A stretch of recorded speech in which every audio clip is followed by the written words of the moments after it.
जगातील नागरिकांसाठी योग आरोग्यदायी आधार. केंद्रीय मंत्री प्रतापराव जाधव. नाशिकमध्ये आंतरराष्ट्रीय योग दिनाच्या पार्श्वभूमीवर भव्य योग कार्यक्रमाचं आयोजन. योग विद्या ही भारतीय परंपरेतील अमूल्य देणगी असून पंतप्रधान नरेंद्र मोदी यांच्या पुढाकारामुळे ती आज जागतिक स्तरावर पोहोचली आहे. आंतरराष्ट्रीय योग दिनाच्या माध्यमातून जगभरातील नागरिकांना योगाचा आरोग्यदायी लाभ मिळत असून ही विद्या आता त्यांच्या जीवनशैलीचा भाग बनली आहे, असे प्रतिपादन केंद्रीय आयुष मंत्रालयाचे मंत्री प्रतापराव जाधव यांनी केले. नाशिक येथील गौरी पटांगण येथे केंद्रीय आयुष मंत्रालयाच्या वतीने आयोजित आंतरराष्ट्रीय योग दिनाच्या 50व्या योग कार्यक्रमात प्रमुख पाहुणे म्हणून बोलत होते. यावेळी खासदार भास्कर भगरे, आमदार सीमा हिरे, विभागीय आयुक्त डॉक्टर प्रवीण गेडाम, महाराष्ट्र आरोग्य विज्ञान विद्यापीठाच्या कुलगुरू डॉक्टर माधुरी कानिटकर, मोरारजी देसाई, राष्ट्रीय योग संस्थेचे डॉक्टर काशीनाथ सनमगडी, योग विद्या गुरुकुलचे डॉक्टर विश्वास मंडलिक आदी मान्यवर उपस्थित होते. कार्यक्रमात योग संगम या पोर्टलचं उद्घाटन मान्यवरांच्या हस्ते करण्यात आलं. नागरिकांनीही मोठ्या संख्येने उपस्थित राहून विविध योग प्रात्यक्षिकात सहभाग घेतलाय.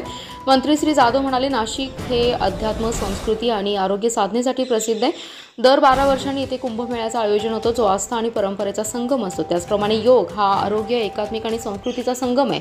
गोदावरी नदीच्या काठावर अशा भव्य कार्यक्रमाचं आयोजन होणं ही गौरवाची बाब आहे. ते पुढे म्हणाले की पंतप्रधान नरेंद्र मोदी यांनी मन की बात या कार्यक्रमातून एक पृथ्वी एक स्वास्थ्यासाठी योग ही संकल्पना मांडली आहे. यातून जागतिक आरोग्याप्रती भारताची बांधिलकी अधोरेखित होते. योग दिनाच्या निमित्ताने वसुधैव कुटुंबकम ही भावना अधिक सदृढ होतीये. कार्यक्रमाचं प्रास्ताविक आयुष मंत्रालयाच्या संयुक्त सचिव डॉक्टर मोनालिसा दास यांनी केलं. कार्यक्रमात विविध योग शिबिरे, प्रात्यक्षिके आणि जनजागृती उपक्रम राबवण्यात आले.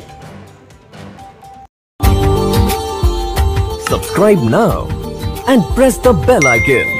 Never miss an update.